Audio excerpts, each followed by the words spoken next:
Welcome to the brand new guest episode of Lessons from Success. Today we are interviewing Marc Orchard, which is one of my favourite people potentially in the world. Marc has had an incredible career so far with his huge involvement in the startup space for a very long time. He was the manager for Fishburners here in Brisbane, which is an entrepreneurial non-for-profit hub, and he's seen over 200 plus startups go through to success and some to failure as well. Marc now heads startups for BDO, which is a global accounting firm, and is creating entrepreneur-friendly products within their suite. Marc has been an amazing help getting this podcast off the ground, and I can't praise him enough. He's helped me with guests, solid advice, and different ways to build the podcast from the ground up. I purposely haven't put any timestamps in these show notes, as the entire interview is extremely valuable, and honestly, anyone even thinking about starting a business should definitely give it a listen. Make sure you do jump on to our Instagram at lessonsfromsuccess_podcast and our Facebook at Lessons from Success as well, and hit that subscribe button below, as it really does help grow the podcast for us. So without any further ado, let's get into this absolutely incredible interview. Thank you so much for being on the show today, Marc. We have Marc Orchard from BDO Accounting. Pleasure. Thank you very much for having me, Bryn. So Marc heads the startups here at BDO, and he has recently gone from Fishburners, which is an entrepreneurial hub, to the dark side of the professional world. But I still have my high tops, Bryn, so... Perfect. So let's begin with what you do at BDO as head of startups. That's a great question. So if you ask my mum, I'm pretty sure she would tell you that all I do is hang out with really cool people and try and live a life that is similar to a never-ending episode of Shark Tank. But in regards to here at BDO, my goal is to create the accounting service that entrepreneurs or startups always wish that they had. So from my point of view, the biggest risk that a founder can make in starting a business is not knowing whether they want to take that business or financially, like the risk that they're taking in starting it. And so being able to take what has traditionally been not always the most exciting advisor, which is your accountant, and turning it into a dynamic and I guess really exciting part of the business creation process. Like, that's my goal. And to be fair, like, an accountant should be the person who sells your dream business back to you with the financial infrastructure to make it work, right? So if that person can't excite you about your business, then who can? Very true, very true. So let's talk about how you got into the accounting world from being over at the entrepreneurial hub. Oh dear, yes, that's a great question, considering I'm not an accountant by any stretch of the imagination. My background was in financial planning, so when I first came out of university, worked for a financial planning firm, ended up at Macquarie Bank for a period of time, and had my own financial planning firm for several years. Sold that, and long story short, ended up at Fishburners, as you mentioned, helping the co-working space there launch here in Brisbane, and helping probably about 200 to 250 startups over a period of about 18 months in some way, shape or form, and got a bit of a reputation of being the proud soccer mum of startups. But then the thing that was most frustrating at Fishburners was that the startups always had really simple and really complex financial needs at the same time. The simple needs were like, how do I get my zero file to work? And the complex needs were, how do I raise $1 million and have a shareholders agreement and an equity share scheme with my staff? And one needs a monkey and the other needs like a very much highly sourced professional, I guess. And yet it was really hard to find that person to fill that gap. Like, if you were looking for a cost-effective service, like obviously there's plenty of suburban accountants that can set you up in a structure. But on the flip side, in regards to that expertise, like when you went to one of the big four or when you went to the big end of town, typically you came back with a quote or an invoice that was like, so do I sell my firstborn child or do I sell a kidney to be able to afford this? And so the goal was to say, well, what did I wish Live was in the world? And realistically, it was a cost-effective service that helped high-growth companies to create a meaningful business, and to be able to then take those advisors or those people who believed in them at the start along for the ride as well. So talking to the BDO team, if I'm frank, I wasn't looking for a job at BDO specifically, but in talking to their partners, we had some dealings with them at Fishburners, and it was like, if I'm frank, over beers one night, probably a little tipsy, was like, this is what I wish you guys would build. And them being cheeky back said, all right, hot shot, well, how would you make this work? And I pitched them this idea that if you combined a typical accounting or professional service offering with how a venture capitalist would have a portfolio of 100 companies and say, well, look, let's not try and make money off every single startup that comes into BDO. What if you knew that 50% of the companies probably wouldn't get your money back, and that 30% of them would be cost neutral, but the 20% that made it, or the 10% that had a successful exit or raised a significant amount of money, you would make enough money on those clients to be able to pay for the whole, I guess, BDO for Startups program. And so, bless them, they thought that was a good idea. And 6 months later, here I am on the podcast talking to you about how I ended up here, my friend. That is absolutely awesome. So do you think that any other accounting firms are doing anything similar to what you guys are doing here? Or is this essentially the pilot for the first big accounting firm? Yeah, look, great question. The other... let's just call them the nameless big four, bless them. Could be anyone. That's right. Typically, they're constrained with two things. One, most accounting firms who have quite a significant imprint still charge for time. So their cost base is still very much based on how much time and how much work that they're doing for you. And then the second part is when something is led by the partners, like it's difficult for them to be able to prioritize startups over other work that's probably in the short term more financially viable. What we are doing, I guess, that is different is they didn't hire an accountant, they didn't hire a partner, they hired somebody from the ecosystem to come into BDO and to create the program that should have started or would matter in the startup ecosystem. So for us, I guess there's several parts to that. There's the actual cost effectiveness of the advice. There's the capacity to actually be able to break down a fee structure so that a startup can afford it in the start. There's the advisory just-in-time model where it's being able to, instead of selling everything, the kit and caboodle to the startup at the very beginning, it's like having someone that has a relationship that's in touch with them, that knows that, okay, so you're looking to raise money next month, this is when we need to be able to get this in order for you to do that, and being able to manage costs that way. But then lastly, realistically, every service offering is commoditizable in some way, shape or form. The only way you can make something that is protected in this type of field is to do the work and to have the trust of the community building something, right? Yeah. And so for us, my community management background is also helpful here. For us, our portfolio companies aren't just clients, they're a family, and realistically they'll learn just as much from each other as they do from myself or the team here. Our goal is to make sure that they don't fail for something that they should have been able to avoid.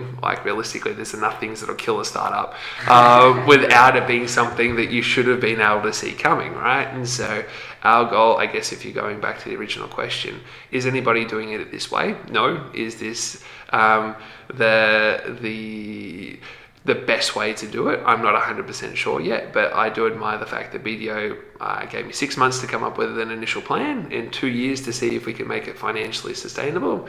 And I'm 6 months in, Bryn, so at the moment it sounds great. I think I'm doing a great job. I would absolutely agree that you're doing a great job. It's nice to see some of these larger accounting firms and other businesses as well coming on board with the entrepreneurial culture. That's true. And especially with the government now putting in money towards Advanced Queensland and all those sorts of things. Yeah, it's definitely something that more big corporations need to do. Agreed. But one of the things that frustrates me when it comes to, I guess, how corporates talk about startups is that there's this idea that it needs to be almost charity for these little startups. They're in the corner and they're kind of cute and we need to pat them on the head. That's realistically, out of the 20 biggest companies in America, at least half of them didn't exist 30 years ago. The rate of change is so significant that these companies aren't companies that we need to take for granted or just try and help up, in inverted commas, because this is a podcast and you can't see me do that. These are the companies that could potentially be your biggest customers in 3 to 5 years time, and having a planned way to be able to execute procurement or partnerships or collaborations with these companies companies. Realistically, that's what innovation actually is. So my friend, like, you know, it's a little bit like complimenting somebody for being a good parent. Like, at some level they should be a good parent, like, you know. And so like, you know, like, corporate should be getting as involved as they can be. Usually the biggest thing is just a lack of time and a lack of understanding from people as to how to do that best. Okay, well, let's get into how you got involved with startups in the first place. So you started your own financial planning company. Would you consider that a startup? No. So I guess going right back, I remember my first taste of entrepreneurship was when I was about 12 years old. And I come from a little country town called Inverell. My dad and I were driving past a local bakery, and he said, "Hey, Mark, see that bakery?" I was like, "Yep." He's like, "Somebody bought that when it was about to close down and did it up and sold it again, and they made a whole heap of money." And I was like, "My gosh, like, what's that person called?" He's like, "That person's called Entrepreneur, son." And I was like, "Oh my gosh, that sounds amazing." So since I wanted to be a Ninja Turtle since I was 5, but unfortunately my half shell didn't arrive in the mail. So I was like, well, what do I want to be when I grow up? And being an entrepreneur and reading books about Richard Branson and just seeing, like, you know, this idea of business and this wild west of business seemed really, really exciting. And that was back before startups were, like, you know, super interesting. And so went to university here in Queensland, did a business management degree to learn how to run a business. Bless, like, that was the last thing you should do to, like, learn how to run a business. But I did exactly the same. Such a wonderful time at university that I don't regret it at all for a moment. But I always knew I wanted to start my own business. So it wasn't necessarily a startup, but certainly wanted to start my own business. The only tricky thing is I probably started the wrong business. Like, if I'm, like, reflecting, the part of financial planning that I loved was sitting down and talking to people about, like, you know, their goals and dreams and ambitions and what they wanted to do with the rest of their life. The thing I struggle with, like, financial planning with specifically, was just, like, how attention to detail it was and how little control as an advisor I had on things like markets changing. And so people would be giving me all this trust, and I was not able to, what I felt like, keep necessarily the amount of control or capacity that I wanted. But then saw things like the Royal Commission coming along and was like, this is going to be tricky at some stage. I either need to scale up, and we're looking for an investor. And ended up getting an offer to sell the financial planning firm, which was great. And so in regards to, like, entrepreneurship and small business was definitely something I've always been interested in. Then went to the University of Queensland for a period of time. My largest client when I was a financial planner was doing some consulting work at the university there. And so I got involved and ran the Young Alumni Program and helped with some of the entrepreneurship programs on campus at UQ. And then Fishburners came to Brisbane, and they were looking for a community manager, which was very similar to what I was doing at UQ. And so, long story short, met the team, was semi-looking for a strategic partnership, ended up with a job, which was great, and had the opportunity to be at the coalface of, like, you know, I guess this big boom of entrepreneurship in Brisbane. And you're right, like, Advanced Queensland and the City Council putting in a lot of money over the last 5 years has significantly increased, I guess, the exposure or the opportunity for people to get involved in things that normally,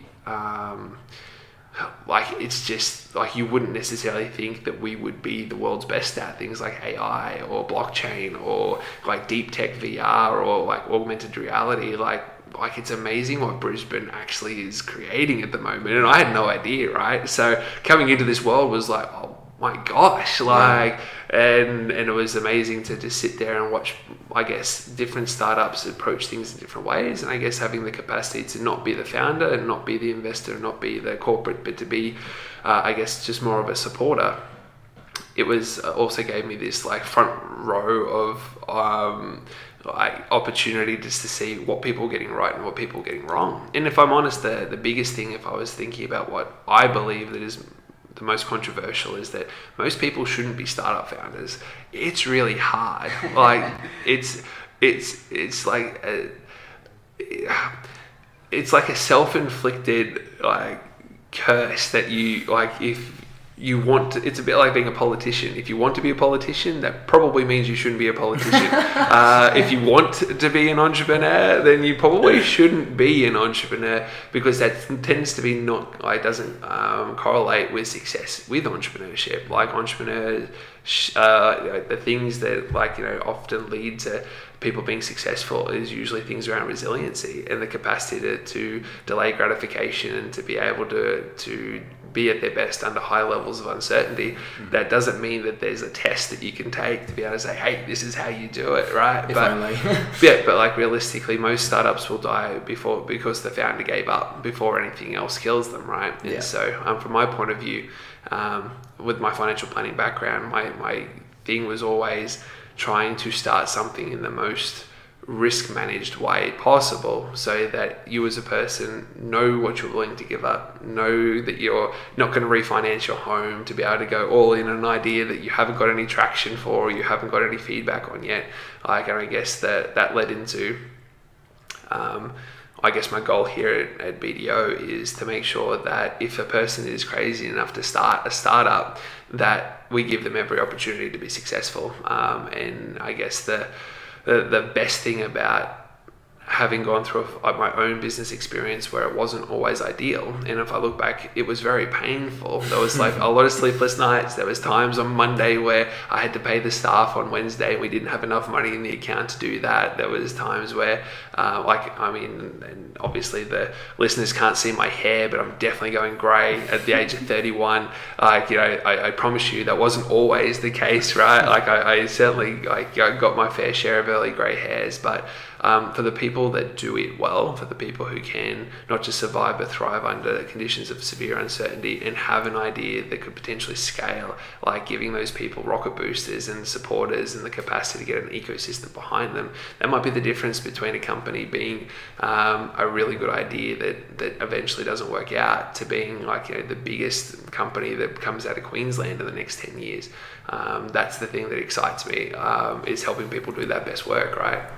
Yeah, I mean, let's be realistic here. So you said, how many startups do you think you've seen over the time? Yeah, there's probably about 250 since I've started at Fishburners. And I know a lot of them are still going, but how many of those do you think have dropped off, or I don't want to use the word failed, but I guess in the circumstance it kind of is fitting. Yeah, for me. So if we divorce failing from, I guess for me, if people not doing their idea anymore, so discontinued their idea, I would say that you break it into thirds. Out of that 250, a third of them wouldn't be working on their idea as it was, or have pivoted to something else. Yeah. A third of them have probably some sort of business where they are stuck on something, so that they're not necessarily progressing, but they've still got this thing that they're trying to work on. And then a third of the startups have got an idea where they've got significant capacity to potentially scale that in the next 18 months. And so I think the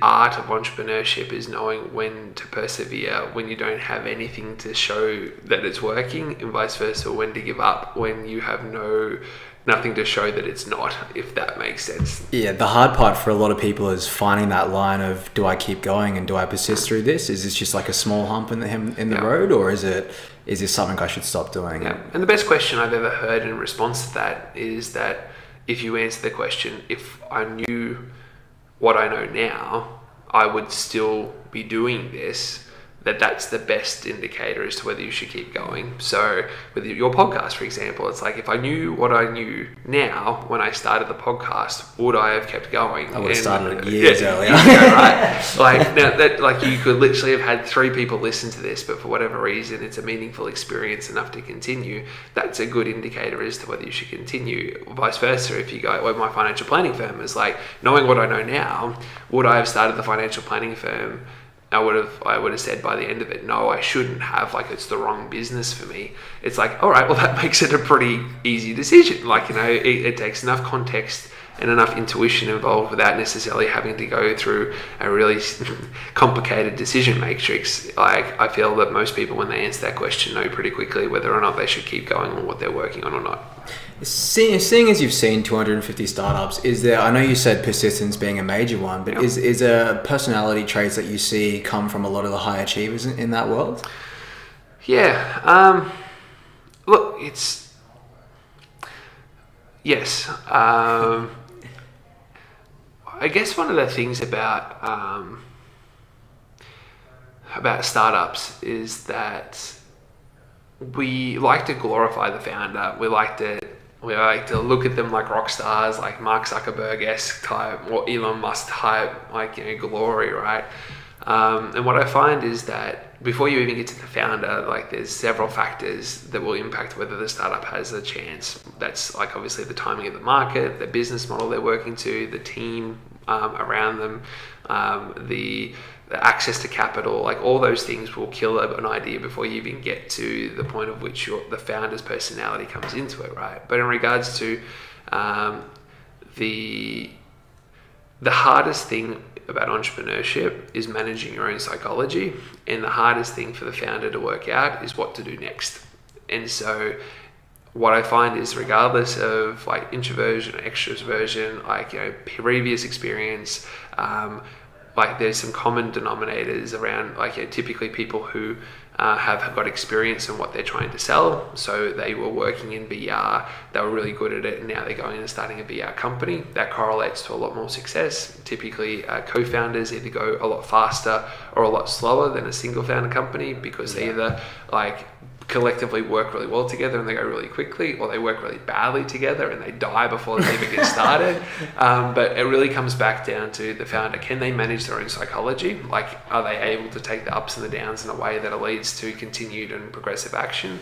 And then I guess that capacity to know what is the next thing I should do. What I find is that when most people get scared, or when most people are unsure, they do what they know how to do. So a salesman will sell, a coder will code, a marketer will market, which is great, except that's probably usually the last thing the business needs. Like, usually if a coder is coding, he should be selling. Usually if a salesman is selling, he should be working on the product. And so being able to just intuitively know what to do next, that's the art of entrepreneurship that most people don't take into consideration.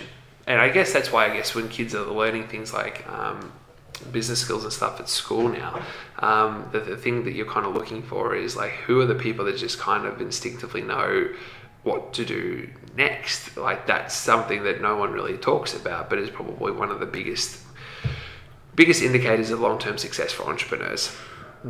Yeah. With when it comes to co-founders as well, you were saying coders love to code, salesmen love to sell, all that sort of stuff. Yeah. Is it best for co-founders to find people that are very different from themselves? Have you noticed a lot of success coming from that? What I find is that founders who believe the same thing, who have complementary skill sets, do really well. Okay. So if you and I were starting this podcast, for example, and we had a shared vision where we wanted to get to a certain amount of downloads, or we wanted to have a certain level of impact, and you were really good at audio design and I was really good at like selling the dream and getting like advertisers onto this podcast, then we'd have a pretty good shot at making this work together. But if we both wanted to be the co-host, or wanted to be the host thing, or you wanted this to be a big podcast and I just wanted to make sure that my mum thought that I was doing something interesting at work every day, like typically most co-founder fights come from three things. One, skill sets overlapping in a way where they start becoming competitive. Two, that they don't believe in the same thing, or something changes, which means that they can't prioritize it in the same way. Or the third thing is that they get to a point where they no longer trust each other. Like, realistically, it's like finding someone to marry, right? Except unfortunately, like, you're stuck with them, particularly financially, potentially even past the point of being friendly with them. So it can be really tricky to find that person. Yeah. What is the biggest success you've seen since you've been in the startup world?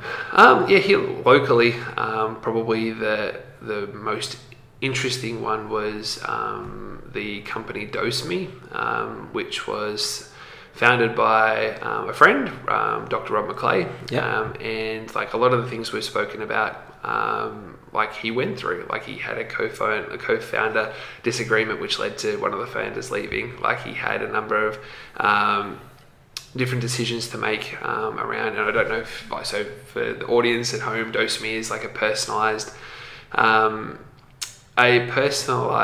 dosing system for people who are in hospitals or getting medication from pharmacies. So for a lot of people who are having certain health issues, particularly around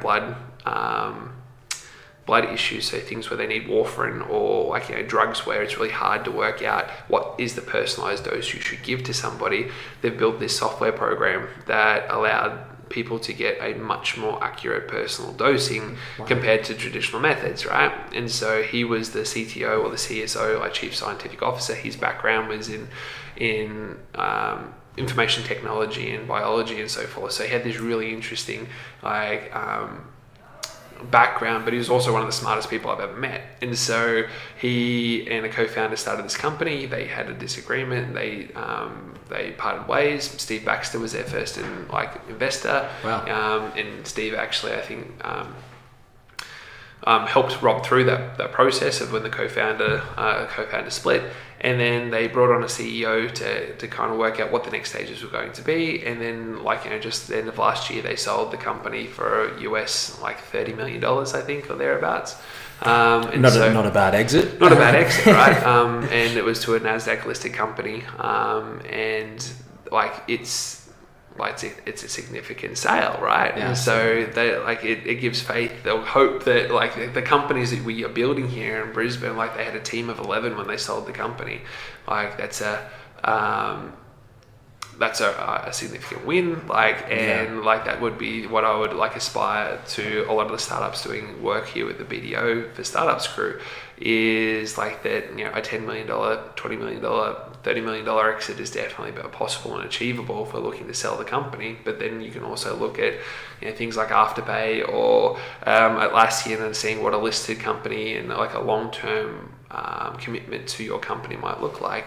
Those things are things that BDO is really good at. So being able to match those two together, I guess hopefully more success stories will come, my friend. But that's probably the closest I've seen to your typical entrepreneurship journey here locally in the last 6 months.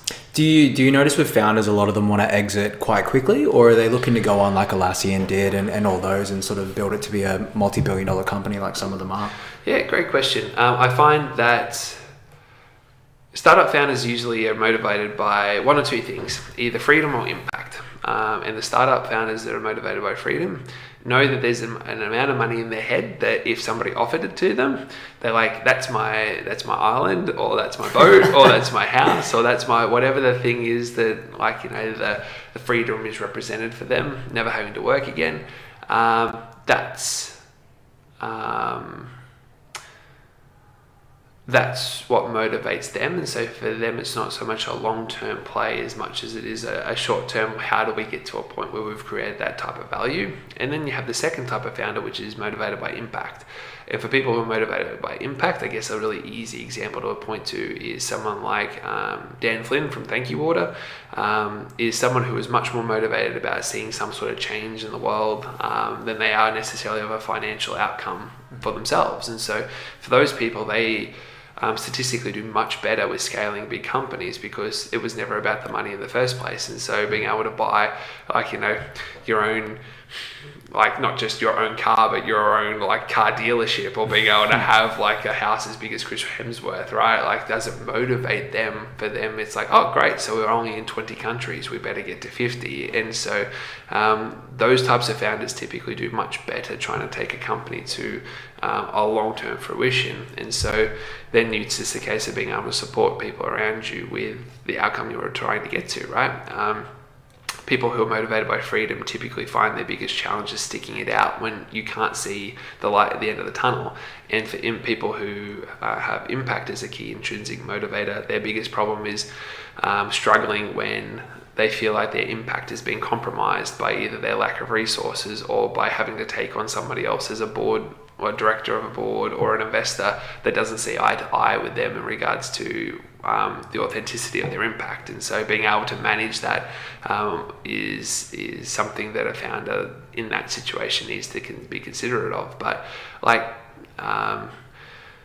don't know, it's the thing that excites me most is that business is by far one of the easiest ways to create a massive amount of value quickly. Yeah. It's just that most people fall in love with the romantic side of seeing their name on a billboard or like having that big title, rather than necessarily being able to understand what it is they've signed up to in the first place. And so I guess if we can help that, Bryn, with your podcast of successful stories, my friend, hopefully that will become a little clearer. Yeah, and that's exactly what I'm trying to do, because I think the word entrepreneur sort of has this overarching thought process behind it that it's all about the cars, the money, and all that sort of stuff. Whereas, I mean, 9 times out of 10, it's not the case at all.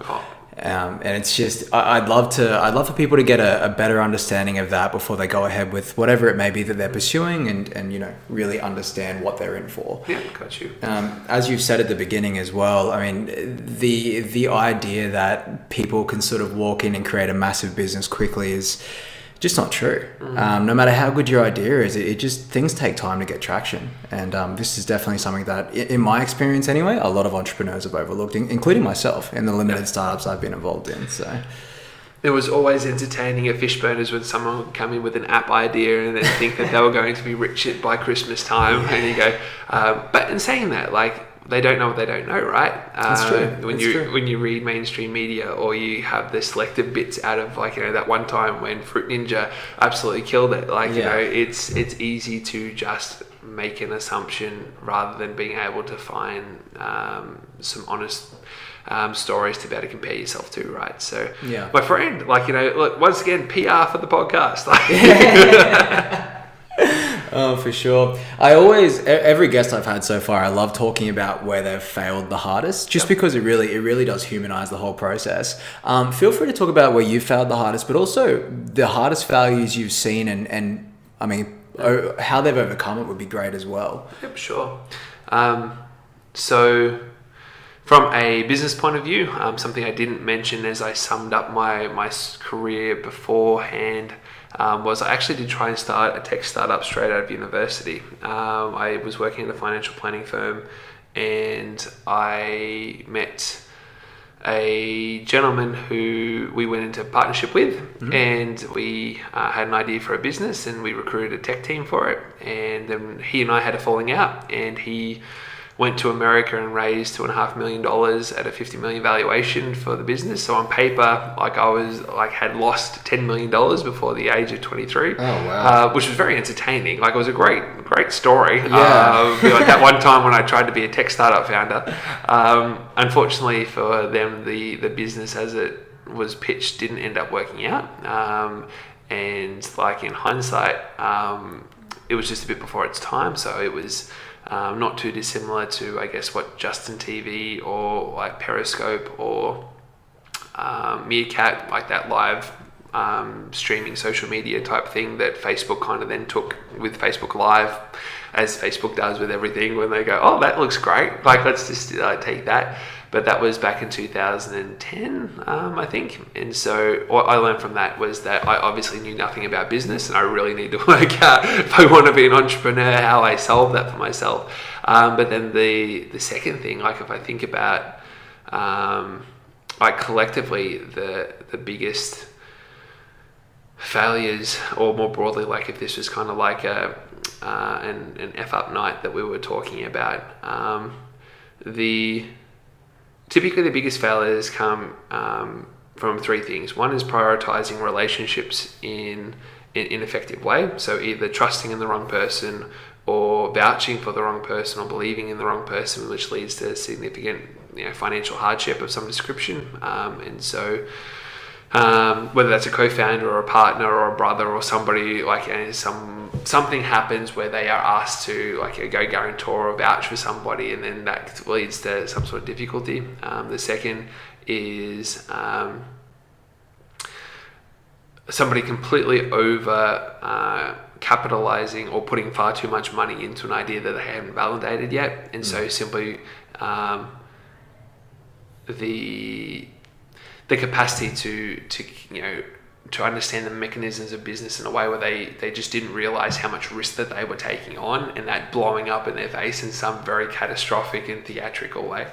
But then lastly, it's like, man, this is the thing about business. It's a bit like a game of chess, right? Is that what most people think about is the opening move. So like if you think about all the stuff about entrepreneurship, most of the early stage stuff is covered now. Like if you don't know how to start a business in 2019, like with Google and with Y Combinator putting out free content and having things like River Sea Labs and Fishburners and Little Tokyo 2 here locally, and then across Australia, like there's a lot of, like if you don't know how to start a business now, you haven't got an excuse, right? But the end game, like, you know, not to promote, like, you know, the next Avengers movie specifically, but like the end game is where most of it can mess up really quickly, and there's absolutely no assistance or help that most people have when they're making those tough decisions, and whether that's how to sell the business, whether that's the terms of the sale, whether that's all the problems that you messed up at the start impacting and having an issue and discounting the business at the end. One of my favorite quotes was by a guy called Josh Waitzkin, and paraphrased badly, he was talking about, he used to be a chess prodigy, and so like he was one of the youngest like chess masters in the US, and there's a movie named after him, and Tim Ferriss is always like, you know, referencing him. But here's a really interesting quote about like what most people do when they learn chess is they learn the opening moves first, where he's the person that trained him, taught him how to play the end. And so he started with 3 pieces, and for 6 months all they did was get to checkmate. And he's like, it was the most boring thing ever, because all my other friends who were doing chess were like playing proper games of chess, and I was stuck over here with Mr. Miyagi doing my little thing at the end.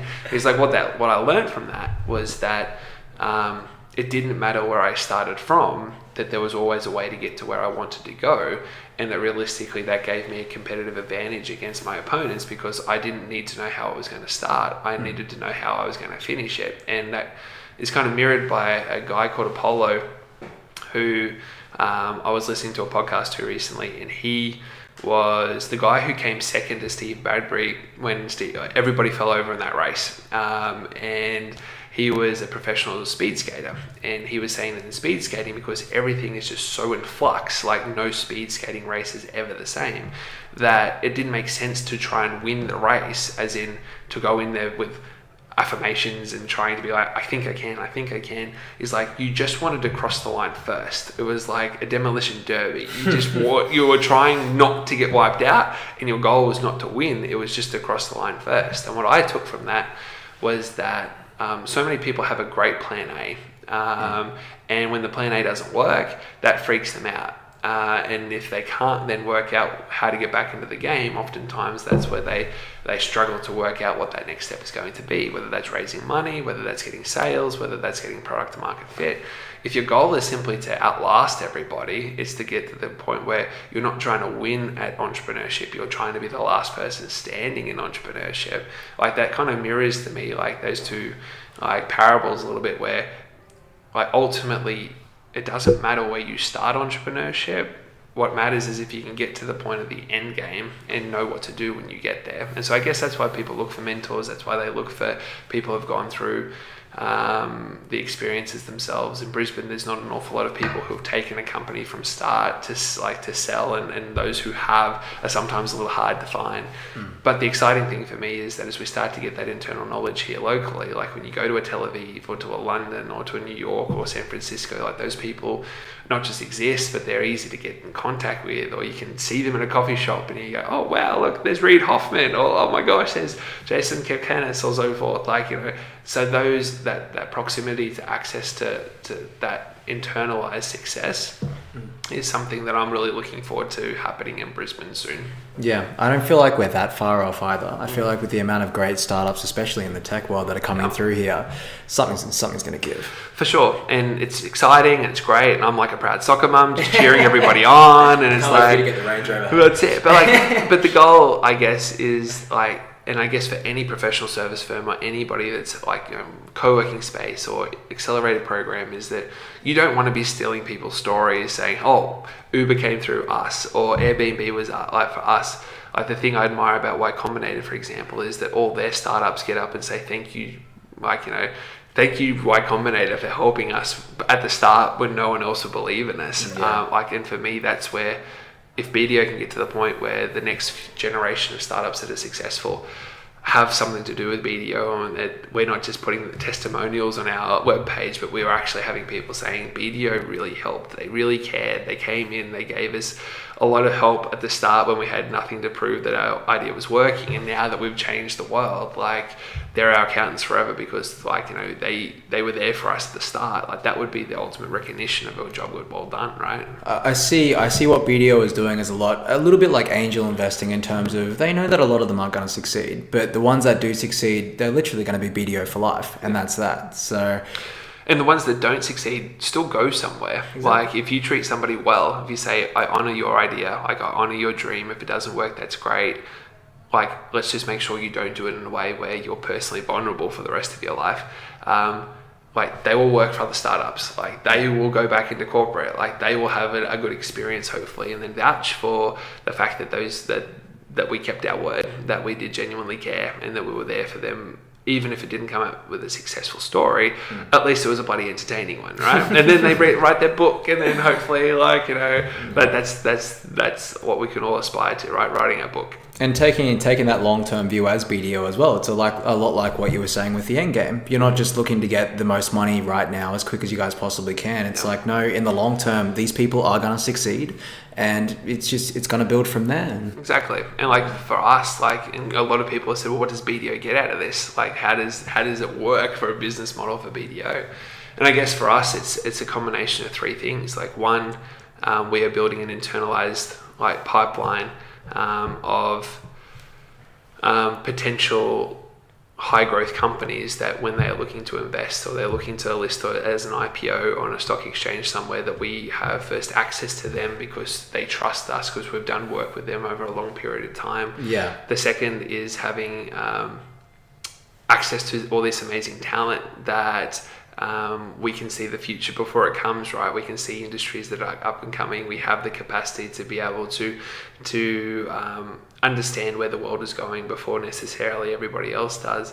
And then lastly, it's like, every professional service firm is just like any other industry. Like, we are ripe for disruption. Like, realistically, a business model where you have accountants doing all your accounting work, one day Xero will realize that they've got an AI that can, like, do the whole long tail, and so bookkeeping and so forth is just, like, all of a sudden, like, you know, Spotify, right? You sign up to it and it's done for you. Yeah. And so long term, like a business model for BDO and for any of the big four, any professional service firm, is going to be dependent on, like, access to capital and access to networks and investors and people with the capacity and expertise to drive value.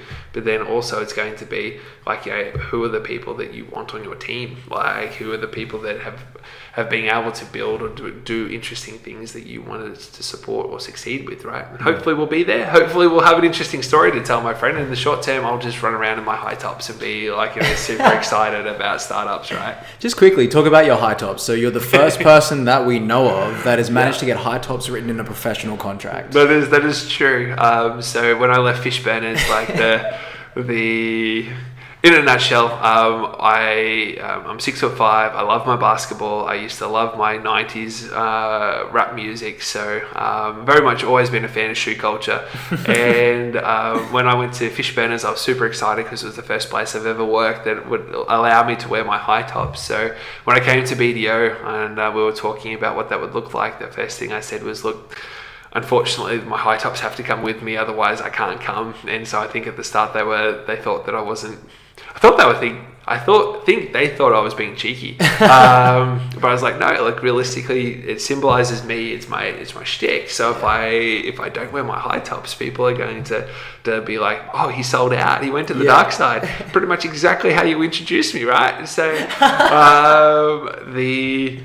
I guess it's in one part a symbol, like one part me being authentically still startup, and then other than that, like, I mean, they're comfortable, brother. Like, you know, my Air Force Ones, like, I've got about 6 pairs of them. Like, Nike, if you're listening, like, I would totally be down for an influencer contract. So just let me know. Also, Nike, I'm more than happy for you to sponsor this podcast. Maybe we can collectively get both, right? Like, you know, a sponsor podcast and a personal one at the same time. If we can jump back to startups quickly, you said a little bit about getting the product up and making sure it's viable. Are you a huge advocate for people just getting that minimum viable product up and then just sort of seeing if there is traction available, or do you recommend taking a bit of a longer term approach? I advocate for people getting it done. Yeah. I know people that spent like years working on multiple minimal viable products and you go, you're not getting anywhere. Typically what I would advocate for is, so three things that typically kill a startup. One is not getting product to market fit, that people don't want what you're selling. The second is running out of money. So either not being resourceful what you have, or never having enough for your idea, like to actually execute on your idea to start with. And then lastly is like, the founder giving up, or it blowing up in some way, shape or form because of things outside of the startup's control. And so if you go back to product to market fit, like what most people do is they build something and then they try and find someone to sell it to. And that's usually the complete opposite way of which you should go about this. Like when I go through my process with the BDO for startup portfolio companies, the first thing we talk about is who. Like, who is this for? Like, what are their pain points? What are their aspirations, goals and dreams?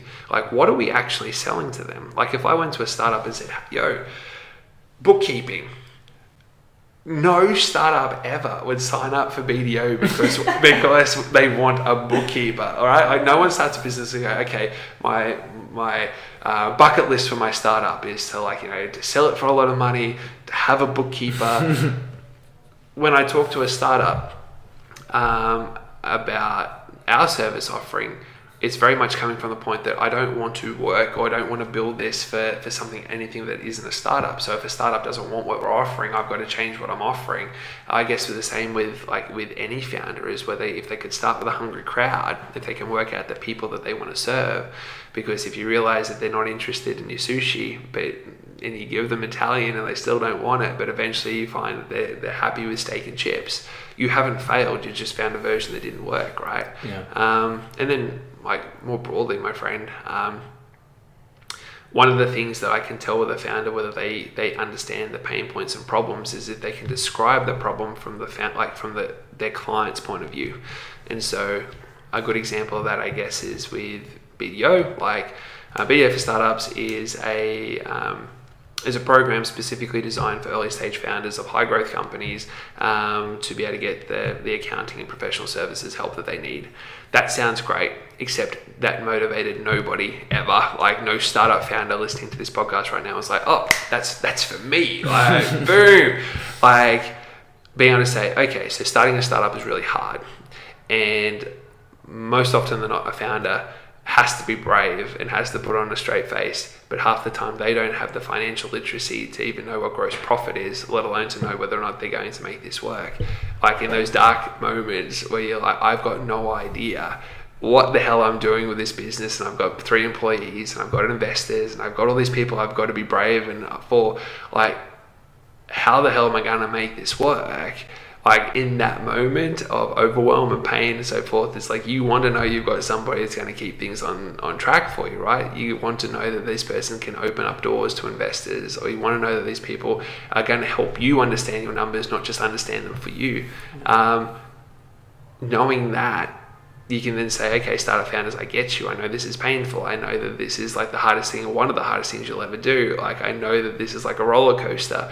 Our job is to be you're the person that stands behind you and journeys with you on this as we go.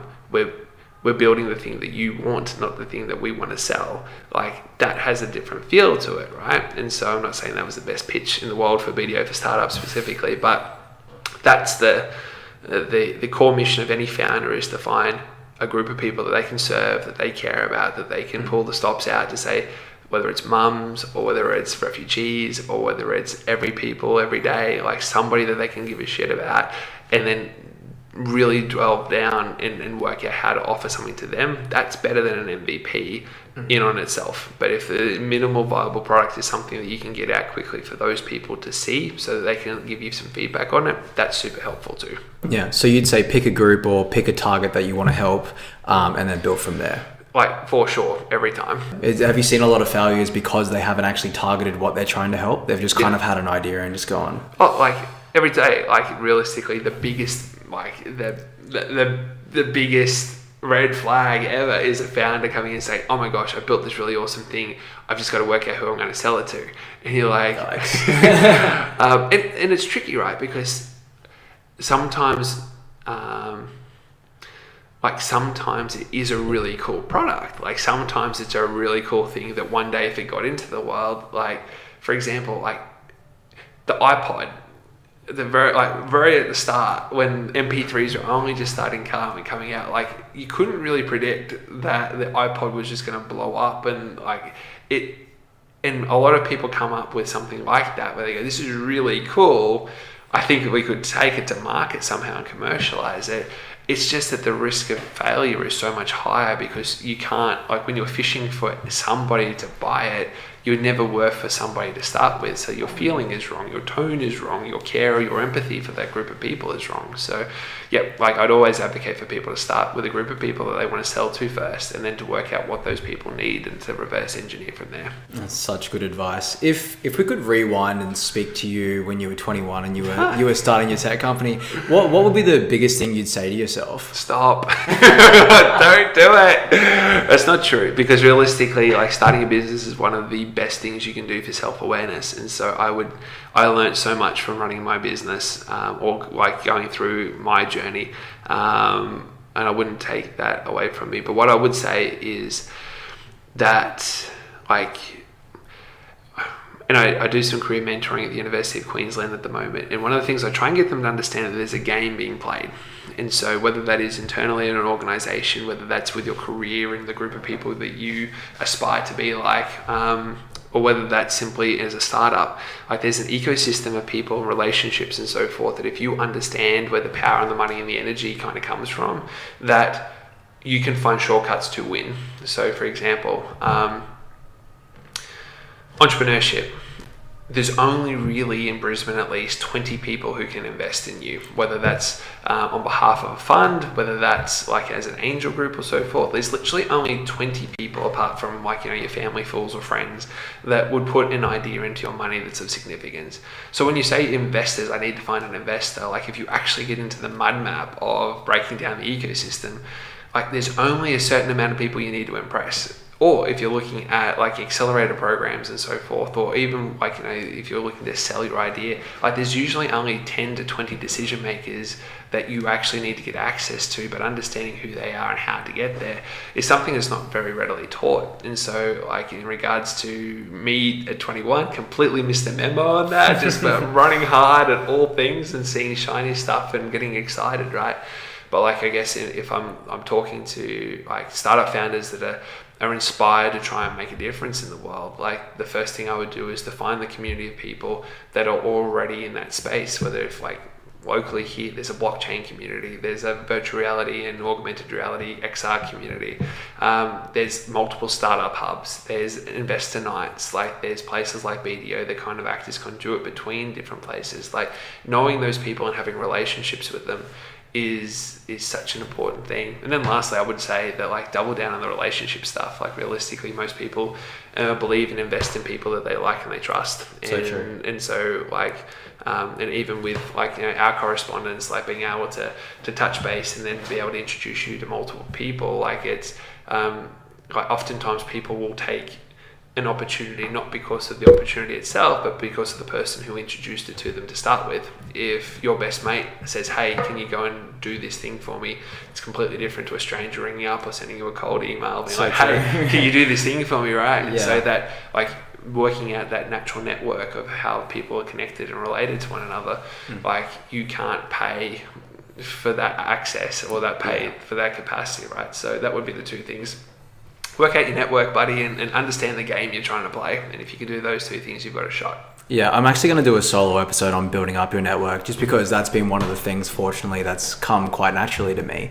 But if you had to give so let's just say I'm a 21-year-old entrepreneur. I've started out, and I know nobody, I know nothing. How would you start to build that network up? Yeah, be helpful. Ultimately, your biggest currency when you don't have much to offer is just being useful. And so the 3 things I wish I had done at the start, instead of just going and running out blindly to starting my own business. The first is I would have worked for somebody else in a early stage company first, because pretty quickly you'll work out if you like it or not. Like if you want to work 9 to 5, if you want to know that your super's coming in every quarter, if you want to be able to have company perks, then startups or small business isn't typically for you, right? And so just knowing that at the start would have been great to be able to say, oh, I am for this or I'm not.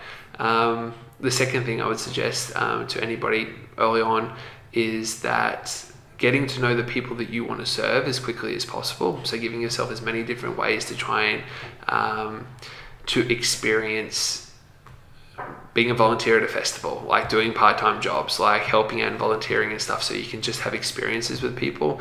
Ultimately, not many people just wake up like LeBron James being like, I'm going to be a basketball god one day. Yeah. Like most people accidentally stumble across the meaning to their life. Like their mother has cancer, like their best friend is a musician and they want to help out and they go into music. Usually it's a care or a connection or something that accidentally happens rather than a divine intervention. And so giving yourself as much opportunity to try that as possible would be a tip. And then lastly is that the youngest business, I was mentoring a couple of high school kids that were in 13 or 14 starting businesses last year. Like at the age of 21, like you're not young to be starting a business anymore, right? Yeah. On the flip side though, often what happens is those people will start an initial version of their business, find the part that they like, realize that there's a part that they don't, and they'll segue or they'll change their business, and that they'll get closer each time they reiterate. And so what I would say is that similar to the analogy you should be using is, instead of going to a destination saying I'm going to be an investment banker or an entrepreneur, it's kind of like seeing your career more like a rock climb, where your goal is to get stable in one spot and then to use your other arm or leg to find another opportunity that you can reach to from there. If you start working for somebody who's in a high growth company, early stage, and you like it, you could stay there and be one of the most important people at that company, or you use that to start your own, or to join another business that's a little bit more developed, or to go into a co-working space and be their community manager. On the flip side, if you don't like that, you go back towards a more corporate thing. Like it's that capacity to be able to have one solid foot on something and then having an arm to reach to the next opportunity that most people take for granted. So, and then look, lastly, if you just know what you want to do, like if you are like, I just want to start something and I know something that I would like to try, then find out a way to test it. Like just go out there and don't start a business, like start a project, like start something where you're like, I wish more startup founders were mad scientists, where they're like, I have an assumption. I think that if I do this, that this thing's going to happen over there, and I'm going to test it. Because if they buy 1,000 things off Gumtree and sell them on Amazon for 50% profit or 100% profit, like that doesn't have to be a business. Like that can just be a test. If you're like, I think that if I buy some Teletubbies from the UK and sell them here in Australia, that there's a markup that I could potentially make. That doesn't have to be a business with a formal business plan. Just try and test some things, and if you get something that kind of lands, like you'll at the very least have some interesting stories. And at the very probably the most successful person, when I think of their capacity to execute as a business person now, he started his career by having a Google AdWords site that whenever you looked up textbooks, like for university, it would just show up first in the Google rankings. And so you click on it and it wouldn't have any textbooks. It would just have links, and he would get 5 cents a click from money going through, you click on the link and go through to the textbook site. Yeah. And he was just collecting $10 a month on people clicking through to his website, right? Didn't think anything of it until he found a guy that was looking to create a search engine optimization company. And he was like, well, this is what I do on the side. I have this little side hustle that kind of makes me $10 a month. It's not very good, but at least I kind of do search engine optimizing. He's like, all right, you got a job. and now he runs one of Brisbane's most successful digital media companies. Wow. And has offices across Australia and across the world. And you go, all because he had this little click through, it's wow, there's no planning to that, right? Yeah, so that type of serendipity can only happen if you put something into the world. That's so true. I think a big thing that halted me was the whole find your passion. And I think a lot of people are stuck on that find your passion thing, because you want to find it so bad that you end up doing nothing, which is definitely not the way to finding the passion in the first place. So it's a bit of a double-edged sword, really. It is. And passion is inherently selfish, because when you're passionate about something, like, you do it because you feel good. Yeah. Passion is not a great indicator for impact or freedom. And so for me, like, passion will always be an X factor that will make somebody better at something than somebody else, but a horrible lead indicator for what you should do with the rest of your life, right? And so what I would say is follow a group of people that you can serve well, test as many of your assumptions as you can before you have to commit to like a significant commitment in resources or time, and kind of play it like a game of chess, where your goal is not to get the opening right, it's to get the end game right. And if you can get to that point, it might be a good story, or it might be a multi-billion dollar company. But either way, like, that's why you're here on earth, right? Is to do your best and do your best work and to give it a good shot. It's best. That's as much Grandpa Mark as you're going to get of wisdom in this episode. Right? I think that's a lot of wisdom right there in those last few sentences, for sure. Let's talk about you and 5 years down the track. Yep. Do you want to start another company again? Is that something that's on the horizon for you, or do you see a very long-term career here at BDO? Or it's I love the fact that with to all my BDO friends out there. No, the reason I came to BDO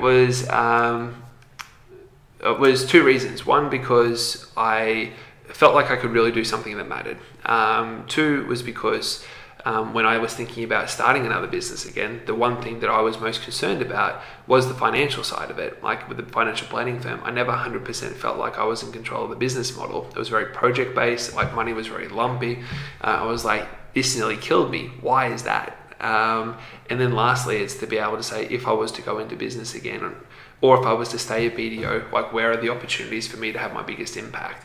And so for me, in 5 years' time, the three things I really care about: one is my family, making sure they're happy, that my wife and possible future kids and my beautiful little cavoodle that is the most mischievous thing you'll ever see are all happy and well, and that we maximize the time together. The second thing is that I'm making an impact, like, for a group of people that I genuinely care about.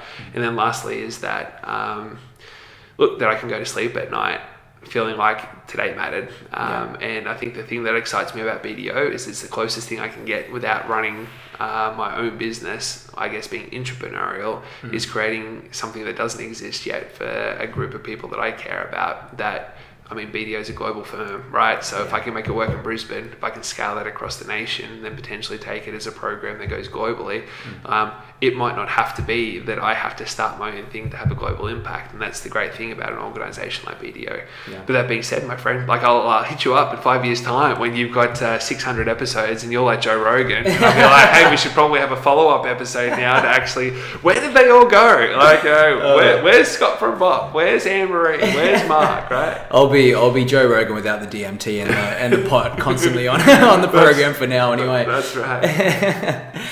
Any last words before I let you go? Anything else that you'd love to tell the entrepreneur community around here in Brisbane and Australia as well? Yeah, sure. Look, I guess if, like, in summary, the reason why entrepreneurship matters is because for those who can make it work, they have a significant difference for our culture, for our economy, for the way that Australians look at themselves, or more broadly, like, the things that we attract, both when it comes to talent and to people, but also, I guess, the narrative of what our culture is, right? And so there's a huge place starting from scratch. And the best thing is that entrepreneurship doesn't discriminate. It's like, in on itself, the market isn't biased. Like, obviously there's a lot of talk around, like, inclusion and diversity in tech and business more holistically, and it's never going to be perfect. But, like, when it comes to cold hard success of a business, like, at some level, everybody's got an opportunity to try. And so all the startup founders out there, like, obviously give you permission if you need it to try to do your best work. My only advice is to find a group of people that you genuinely care about. And in regards to the BDO for Startups program, look, we are currently in the beta version of that. We'll be looking at a hard launch in July 2019, and going to market with our proper program and what we are going to stand behind and stand for, I guess. But until then, like, if anybody has an accounting question, if somebody needs a little bit of support or a pointer in what direction, like, always happy to be helpful. The big thing I find is the karma will is strong here in Queensland. So the more people you help, the more people tend to be generous in giving to you as well. So if there's anything we can do to be useful, you can hit me up on the socials, on my Twitter account, which I think is Marc_Orchard, or through LinkedIn is probably the preferred way, or my email address, where you can put in the show notes. And then after that, my friend, like, I'm excited to see where your podcasts go. So I'm very excited. That's right. Like, one day when we're like, oh, that famous podcaster, like, Brisbane, right? Like, how about that guy? That was his 5th episode. That's right. Before he was famous, right? Like, I got in there, right? I'd like to thank you so much for your support. Marc has done absolutely incredible things for me with introductions to people and everything like that. And honestly, the podcast is going to grow so much quicker just because he's in it. So thank you so much. A pleasure. And you just keep doing you and changing the world and bringing out the best in all your guests, my friend. One step at a time. Bless. Have a good rest of your day, bud. Thank you so much for tuning into the show today. Make sure you hit that like and subscribe button if you enjoyed it, and jump over to lessonsfromsuccess.com.au and make sure you jump on that email list so I can notify you as soon as any more shows come out. I'm your host, Bryn Turner, and thank you so much for joining us.